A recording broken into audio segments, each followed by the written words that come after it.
Oh my goodness, guys. What an insane night of fights. This night of fights was so good, man. And I don't, first of all, man, what it do? Wet Pants Crew.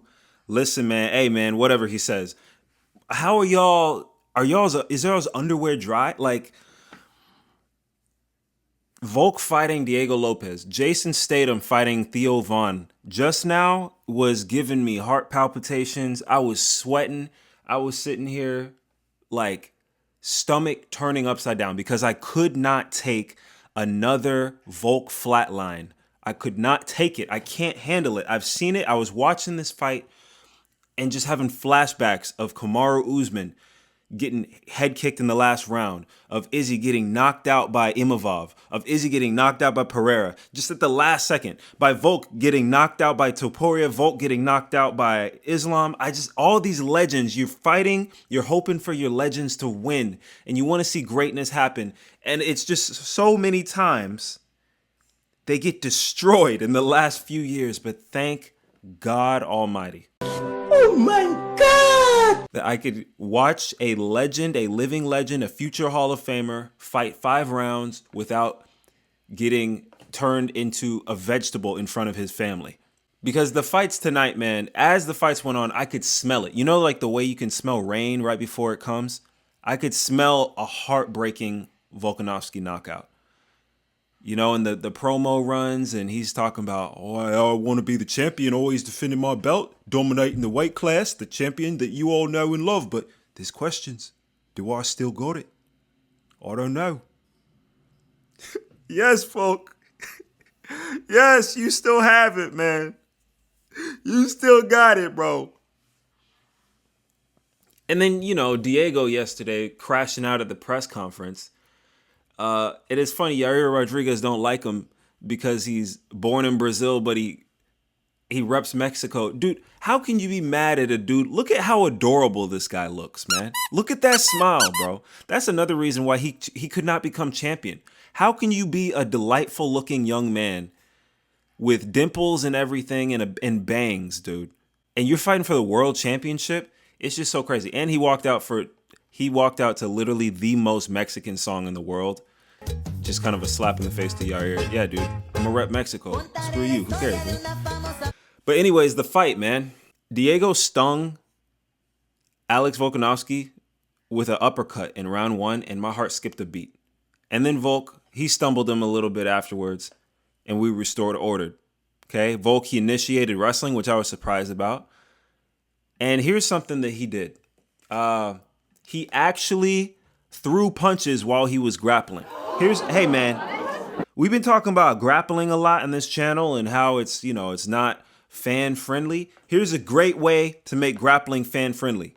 Throw really hard punches while you're doing it. I don't know, maybe y'all think that would work? Y'all think that would work? Maybe you could win the fight and also entertain the fans while you do it. But he threw really hard punches while he was grappling.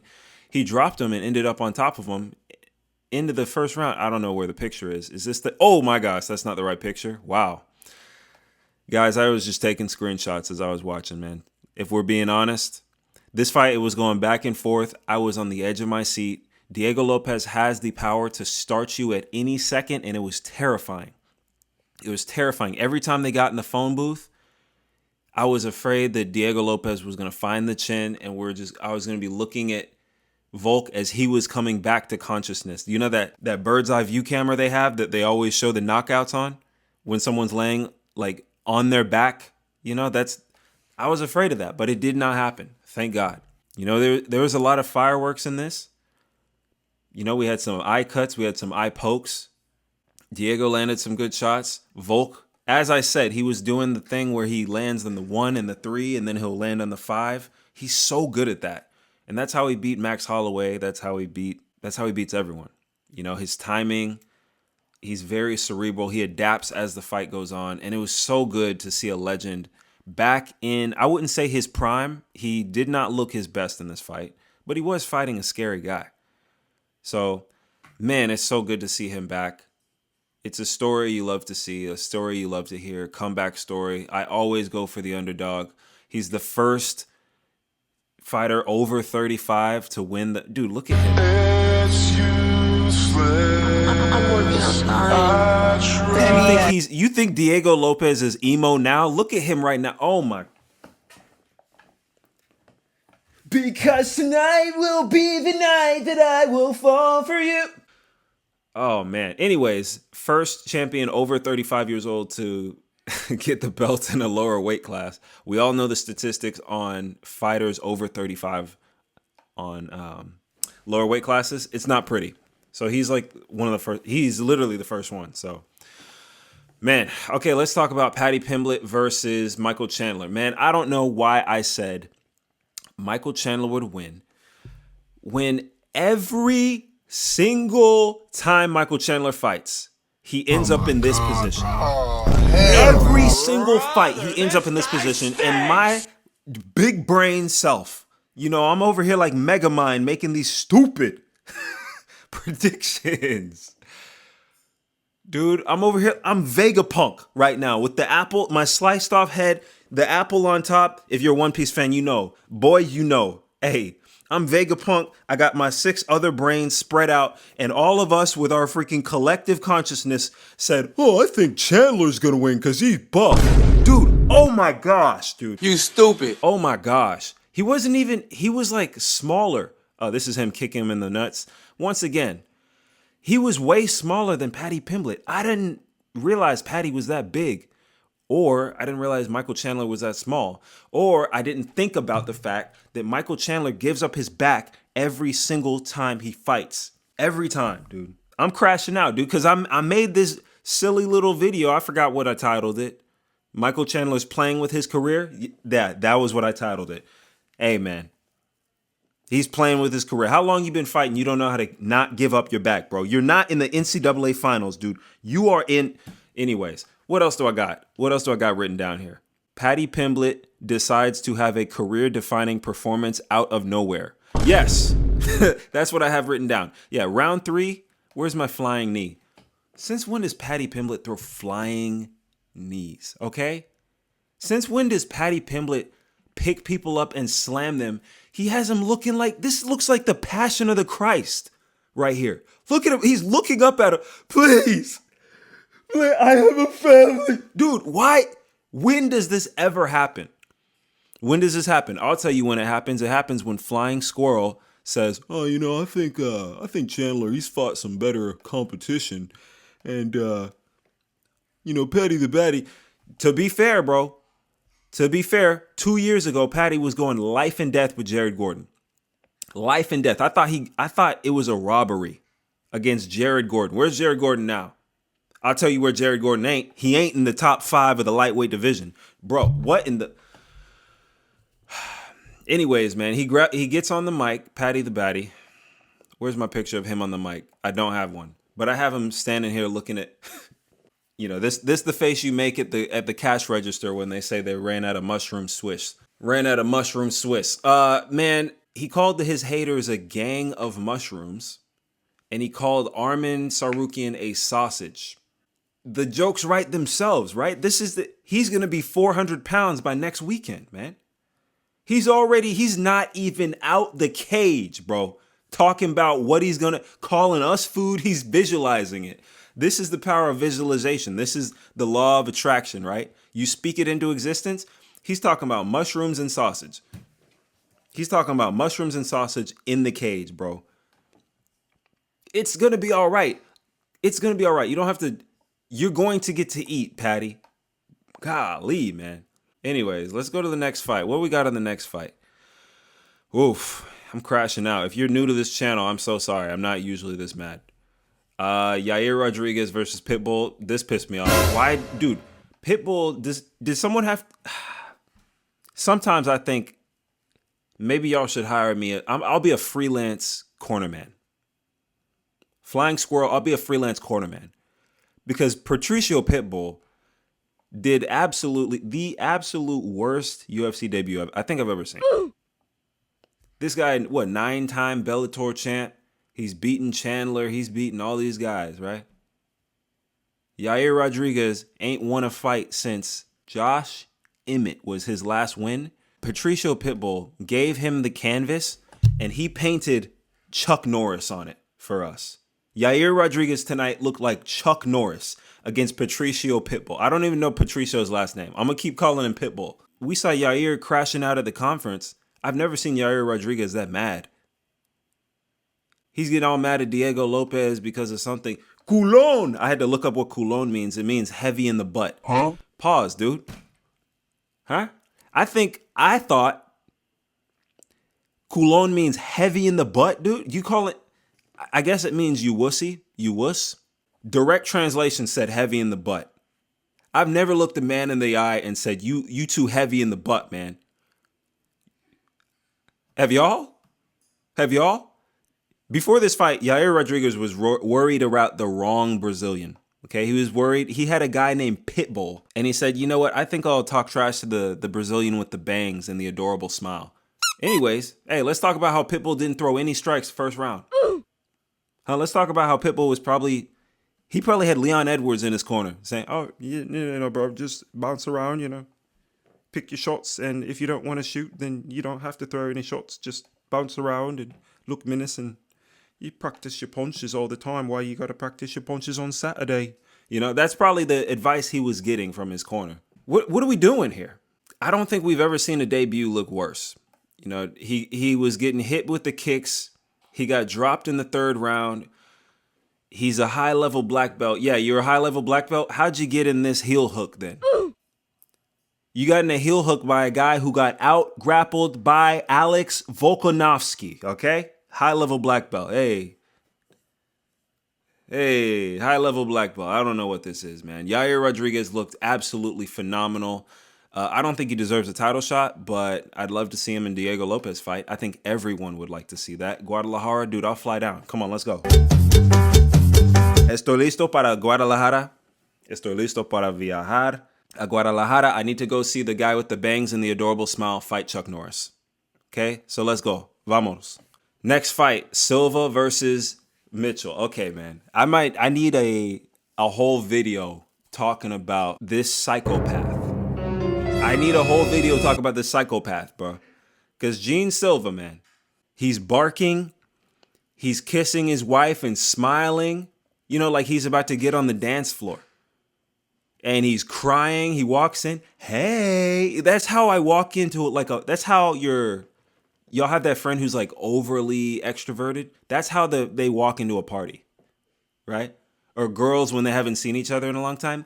Oh my gosh! That's how they walk into a party, bro. This guy is a psychopath. He's walking into a fight and then he walks around. I just learned about autism yesterday, and autism, you like to play with your hands a lot. He walks around and he rubs the whole top of the cage. Might be a symptom. Anyways, Bryce Mitchell comes out. Hey, man, let me be real, man. I wanted Bryce to win. Also, Silva walked out to the Dune theme song, bro. Like he's a sandworm. What is this guy's deal? But let's talk about Bryce Mitchell, though, man. I love Bryce Mitchell, man. I put a lot of dogs down in my day. His one-liners, of course I don't mess with Hitler, and of course I have a actual realistic view of what happened in World War II, right? And World War I also. Y'all heard of the Armenian genocide? Crazy. But this was just not good for Bryce at all. Silva was fighting like an absolute demon. He was fighting him like he was in the Matrix. He was fighting him like he was his big brother. Everything he wanted to land, he landed. He wanted to do punches. I think I'm going to land some punches. He wanted to throw some spinning kicks. I think I'm going to land some spinning kicks. Everything landed. Let me try out this guillotine. Let me try out this ninja choke. Okay. This is how my big brother used to fight me when we were kids. I did not know Gene Silva was this good. And to be this good and not be in the rankings is kind of scary. Man, I would love to see Gene Silva fight Ilia Topuria. That would be such a good fight to watch, man. I'd love to see Gene Silva fight Diego Lopez. I'd love to see him fight I'm so glad he's in the rankings. What is he? He's going to be, number 12 now? Just put him in the top 10. Put him in the top 5. He's so entertaining. But to be fair, guys, he is a psycho. He is a psycho. And he makes me slightly uncomfortable.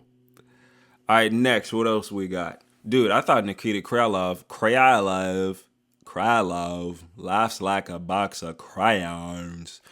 I thought he was going to win, dude. I remember watching him fight a couple years ago. He was so good. I don't know. Hey, Dominic Reyes, he looked like prime Reyes. Stumbled him with a jab in round 1, and then he just all of a sudden became prime Conor McGregor. Or he became prime Dominic Reyes, the Reyes who pushed John Jones to the edge. This was pretty cool to see, you know, a new person in light heavyweight. I think this mixes it up a little bit. Yeah, man, this was a good win. It was so bad. It looked like Krylov was concussed before he came in the fight. Like, his chin was just glass. Next fight, what do we got here? Ige versus Woodson. Man, what a build on Woodson. I thought Woodson would win, but basically the whole fight, it looked like Woodson was waiting to find a shot while Ige was just getting any shot he could. He was just staying busy, throwing, while Woodson was just like, oh, let me feint, let me look at an angle. And while he's looking for his angles, he's getting pop. So I don't know. That was a pretty good fight. Also, just so many knockouts, so many finishes. It was back to back. I think I'm missing something. And it was because before this fight, I went to the gym and I was running at the gym. So Verna Jandiroba, we joke about her looking like Raul Rosas Jr. We joke about her being siblings with Chihuihuis, right? But honestly, I think she's better than Raul Rosas. She's like Charles Oliveira level. And we just don't take her seriously because she's cockeyed, okay? I don't think that's fair. I could look me straight in my eyes as I tell you this. I don't think it's fair that we don't. Hey, look me straight in my eyes when I tell you this. Because hindsight is 20/20, all right? Just because someone's cockeyed doesn't mean we shouldn't take them serious as a UFC contender. Okay, this girl is amazing. She is tough. Okay, she's a warrior. Anyways, but also I feel like Yan Xiaonan, she's just not the same. Since that Weili fight, something in her just broke. And she has not been the same fighter. While I was at the gym, also, I was watching on the TV, by the way, I mean, just got a 5K in my pocket at all times. Me and my wife, we had carne asada. We had steak tacos today. We said, hey, let's hit the gym. I said, okay, well, let's do it during the prelims. I got a freaking 5K in my pocket. I just, hey, let me just knock out a 5K while I watch Hooper, Maul, Jim Miller. I mean, did we not see that coming? Hey, let's put a 15-year-old kid, 15-year-old prodigy. Okay, he's probably like 30. I don't know how old he is, 26, 27. Put a 26-year-old against a 45-year-old. What's going to happen? Well, I'll tell you what he's going to do. He's going to maul him, but not in the fighting way. This was what was frustrating about Chase Hooper, is he didn't maul him like in an entertaining way. It was just the same takedown. He mauled him like the way you would maul someone in open mat, but in jiu-jitsu. But the problem is this is MMA. Like, he's trying to be all tricky and he puts him in a figure 4 banana split calf slicer. It's actually called the crotch ripper. Hey? Huh? BJJ is literally so gay. Like, I do jujitsu, and I be in there like, bro, this is gay. This is gay, bro. I be rolling like, dog. But anyways, what were we talking about? Let me sum it up with Chase Hooper. Hey, Chase Hooper, your grappling is amazing. It's world class. Just punch him. Just punch the guy. You don't got to do a figure 4 banana split crotch ripper. Just punch him. He's not going to go anywhere. You got him in... You got all his joints locked up. Just punch him really hard. You'll win the fight, and we'll like you more. Julian Erosa versus Darren Elkins. Dude, I turned this on, and freaking Darren Elkins is like Captain America in the alley. Like, I can keep going. Bro, this is round 1. I don't know what was wrong with him. It looked like two finance bros fighting over, who goes first in the presentation. And Julian Erosa was just cool as a cucumber. Like, yeah, my slides are pretty good. I don't really care. Oh, okay. Let me just talk about this and we'll go to sleep. Okay. Boont Gang. Cedricus Dumas. I've seen this guy's picture a lot. I didn't think he was an actual fighter. I could not believe we had an actual like SoundCloud rapper build in the UFC. And so this was my first time seeing him, and he got knocked out with a bicep, man. Bro got knocked out with a bicep, dude. A bicep, bro. And he fell goofy. Like, what it, dude, a stanky leg? Like, what is this, dude? My conclusion is, I don't think he is a real person, still. Also, let me talk real quick about Tresean Gore and how The Ultimate Fighter is one bad season away from being canceled forever. Because if these guys, it used to be that you go on The Ultimate Fighter, you win, you might be a future champion. Now you go on The Ultimate Fighter, you win, you're about to get beaten. Dude looks like a plum right now. You know the purple plums when you bite into a plum?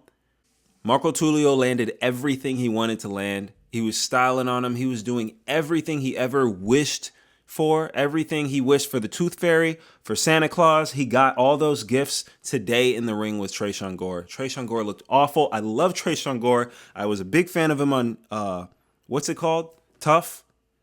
The show that's about to get canceled. I was a big fan of him. I was really looking forward to him fighting in the UFC. I really hope he bounces back because he seems like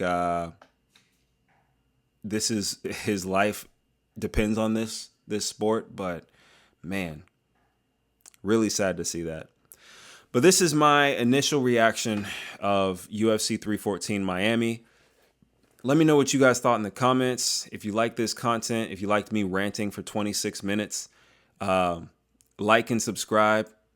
And I'll see you guys later.